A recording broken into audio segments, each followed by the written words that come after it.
ইসরায়েলের অধিকৃত গোলান মালভূমিতে আবারও রকেট হামলা চালিয়েছে লেবানন এবং সেখানে 12 জনের মতো শিশু, কিশোর এবং নারী মারা গেছেন। আমরা সেই বিষয়টি নিয়ে কথা বলবো। আমাদের সাথে আলোচনায় যুক্ত হচ্ছেন অধ্যাপক ডক্টর বশির আহমেদ, আন্তর্জাতিক সম্পর্ক বিশ্লেষক। জনাব বশির আহমেদ, আপনাকে স্বাগত জানাচ্ছি। ইসরায়েল ফিলিস্তিন যুদ্ধের পাশাপাশি আমরা দেখছি সেই শুরু থেকেই আসলে বলা যেতে পারে যে গত বছরের অক্টোবর থেকে যখন গাজায় আসলে শুরু হয়েছে এই ইসরায়েলি হামলা, তখন থেকে একই সাথে লেবাননের সাথেও আমরা দেখছি যে বেশ শক্ত অবস্থানে রয়েছে ইসরায়েল। আবারও গোলান মালভূমিতে সেই হামলার পর এখন দেখা যাচ্ছে বেশ উত্তেজনা বাড়ছে সেই জায়গাটিতে। এই উত্তেজনা কতটা চরম আকার নিতে পারে বলে আপনি মনে করেন লেবানন ইসরায়েলের মধ্যে? ধন্যবাদ আপনাকে। এই গত বছরের 7ই অক্টোবর থেকে যে ইসরায়েল এবং যে হামাসের মধ্যে যে যুদ্ধ চলছে, সেই যুদ্ধের শুরু থেকে কিন্তু আমরা লক্ষ্য করছি কিছু প্রক্সি ওয়ার, যেটা বললেন যে লেবাননের যে হিজবুল্লাহ, যারা ইরানপন্থী বা ইরানের যারা সমর্থন করছে, এবং একই সঙ্গে সিরিয়া থেকে, ইরাক থেকে, এবং আমরা পরে হুতিদেরকে, ইয়েমেনের হুতিদেরকেও দেখলাম যে বিভিন্ন ভাবে ইসরায়েলের বিরুদ্ধে অর্থাৎ গাজাবাসীর সঙ্গে সংহতি প্রকাশ করে যুদ্ধ নানাভাবে অংশগ্রহণ করছে। তো বা নানা সময়ই আপনার যে লেবানন যেহেতু আপনার ইসরায়েলের কাছাকাছি, সেখানে তারা রকেট হামলা চালিয়েছে এবং সেখানে ক্ষয়ক্ষতি হয়েছে, সামরিক স্থাপনায় তাদের আক্রমণ ছিল। গত শনিবারে দেখলাম যে সেখানে যে গোলান মালভূমি, অর্থাৎ 1967 সালে যেটা আপনার সিরিয়ার কাছ থেকে ইসরায়েল দখল করেছে, সেই দখলীকৃত যে গোলান মালভূমি, সেখানে হিজবুল্লাহ রকেট হামলা চালিয়েছে। যদিও হিজবুল্লাহ সেটাকে অস্বীকার করেছে, কিন্তু সেই হামলার মধ্যে দিয়ে 12 জন শিশু কিশোর সেখানে নিহত হয়েছে। এই পরিপ্রেক্ষিতেই আমরা দেখলাম যে নেতানিয়াহু তার আমেরিকা সফর সংক্ষিপ্ত করে ফিরে এসেছেন এবং তার যে ডিফেন্স যে মিনিস্টার সেখানে পরিদর্শন করেছেন, এবং তাদের যে আপনার ডিফেন্স নিরাপত্তা বিষয়ক যে মন্ত্রিসভা, সেই মন্ত্রিসভা আপনার প্রধানমন্ত্রী নেতানিয়াহু এবং ইয়াব গ্যালেন্টকে তারা ক্ষমতা দিয়েছেন যে এই হিজবুল্লাহর বিরুদ্ধে তারা যে কোনো প্রতিশোধমূলক ব্যবস্থা গ্রহণ করা যাবে, এবং তারই অংশ হিসাবে কিন্তু এখন সেখানে রকেট হামলা বা ড্রোন হামলা চালাচ্ছে লেবাননের।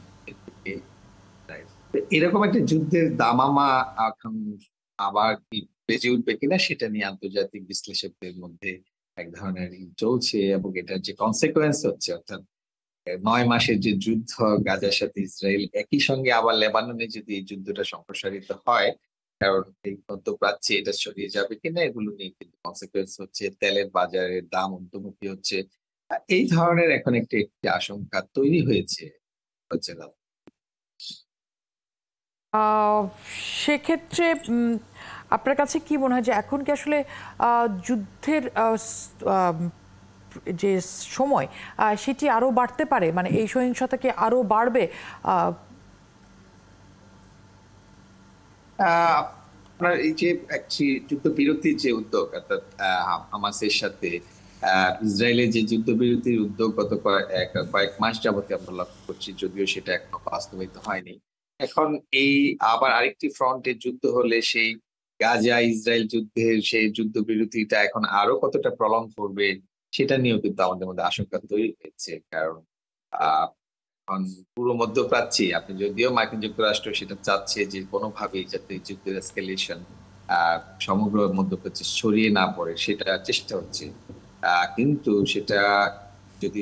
সেটা যদি নাও হয়, যদি গাজা হামাসের সঙ্গে যদি আপনার ইসরায়েলের যুদ্ধবিরতিটাও না হয়, তাহলেও কিন্তু ক্যাজুয়ালিটি অনেক বাড়বে, কারণ প্রতিদিনই কিন্তু আপনার গাজার উপর আক্রমণ হচ্ছে, এবং সেটা আপনি জানেন।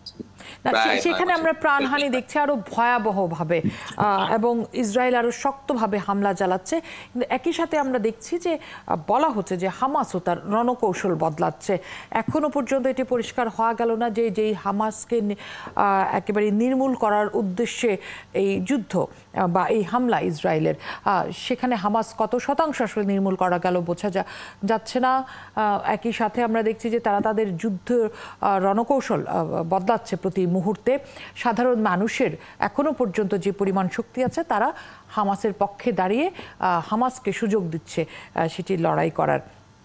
সেক্ষেত্রে আসলে এখন কোনোভাবে কি এটি পরিষ্কার হচ্ছে যে ইসরায়েল আসলে কতখানি শক্তিশালী অবস্থানে রয়েছে। একই সাথে যখন আমরা দেখছি যে লেবাননও শক্ত অবস্থানে যাচ্ছে ইসরায়েলের সাথে, বিশেষ করে হিজবুল্লাহ যখন আবার হামলা জোরদার করছে। ঠিকই বলেছেন, কারণ আমরা চাচ্ছিলাম, সমগ্র বিশ্বব্যাপী চাচ্ছিল হামাসের সাথে ইসরায়েলের একটি যুদ্ধবিরতি হোক। কারণ আপনি এই মুহূর্তে গাজাতে ধ্বংসস্তূপটা আপনি জানেন যে প্রতিদিনই কিন্তু আক্রমণ হচ্ছে, উপর্যুপুরি আক্রমণ হচ্ছে, কিন্তু ইসরায়েলের সাথে সেটা হচ্ছে না। ইসরায়েল নানাভাবে সেই যুদ্ধবিরতি চুক্তিটাকে সংশোধন করতে চাচ্ছে, যুদ্ধ বিনিময়, বন্দি বিনিময়, সে বিভিন্ন ধারা উপধারাতে তারা কিন্তু এখনো কনসেনসাস আসে না। যদিও আমরা মধ্যস্থতাকারী কাতার, মিশর এবং মার্কিন যুক্তরাষ্ট্র যেটা চালিয়েছে সেটা নিয়ে মাঝে মধ্যেই আমরা কিন্তু অগ্রগতির খবর শুনি, কিন্তু সেটা এখনো ঘটছে না। এটা না ঘটলে এখন আপনার হামাস এবং ইসরায়েলের মধ্যে যদি যুদ্ধ বিরতি না ঘটে সেটা কিন্তু কজালিটি বাড়তেই থাকবে। এবং আপনি যেটা বলেছেন যে হামাসকে নিশ্চিহ্ন করা ইসরায়েলের লক্ষ্য, সেই হামাসকে কিন্তু নিশ্চিহ্ন করা যাচ্ছে না। 9 মাসে হয়নি এটা, এবং 9 বছরও হবে বলে মনে হচ্ছে না। যদিও ইসরায়েলিরা এই উদ্যোগটা নিয়েছে যে হামাসকে নির্মূল বা নিশ্চিহ্ন না করা পর্যন্ত তারা, আপনি যদি হামাস তো কোনো বিচ্ছিন্ন বাহিনী নয়, হামাস গাজার প্রতিনিধিত্ব করে এবং এই সাধারণ নিরীহ মানুষ তো আপনার হামাসের প্রতি তাদের সমর্থন আছে। তো এইরকম একটা ওয়ারে সেখানে সম্পূর্ণ একটি জনগোষ্ঠীকে, জাতিগোষ্ঠীকে নির্মূল করার যে প্রচেষ্টা সেটা কখনোই সফল হয় না। ফলে এইরকম পরিস্থিতিতে এই মানুষের দুঃখ কষ্ট সেটা বাড়ছে, সেটা অবর্ণনীয়, মানবতা বিরোধী অপরাধ ঘটছে, যুদ্ধ অপরাধ ঘটছে, কিন্তু এই যুদ্ধ থামছে না। সেটি সবচেয়ে ভয়ঙ্কর, এবং এটা কনসিকুয়েন্স মধ্যপ্রাচ্য সমগ্র বিশ্বই আজকে ভোগ করছে। তো এখন এর বাইরে যদি নতুন নতুন ফ্রন্ট ওপেন হয়, ইরান এখন আবার ইসরায়েলকে যে হুমকি দিয়েছে, অর্থাৎ এইভাবে যদি এটাকে প্রলং করে একটা দীর্ঘস্থায়ী অস্থিতির মধ্যে দিয়ে যায়, গাজাবাসী অবশ্যই এটা অনেক বেশি করবে।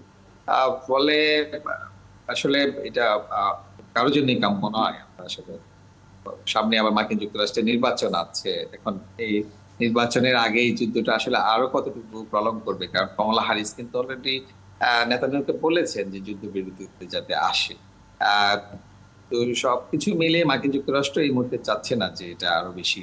সেটা সে বেশ কদিন থেকে তার এই মানে বলা যায় যে আমরা সহজভাবে ব্যবহার করি যে পিচ টান দেখা যাচ্ছে, যে সে এই মুহূর্তে তার নিজের সংকট দূরীকরণেই বেশি মনোযোগী যুক্তরাষ্ট্র। সেই ক্ষেত্রে আসলে ইসরায়েল আসলে কতটা তার প্রধান বন্ধুকে পাশে না পেয়ে কতটা শক্তিশালী রূপে থাকবে সেটাও সামনের দিনে দেখার বিষয়। অনেক ধন্যবাদ জনাব বশির আহমেদ আমাদের সাথে যুক্ত হওয়ার জন্য। দর্শক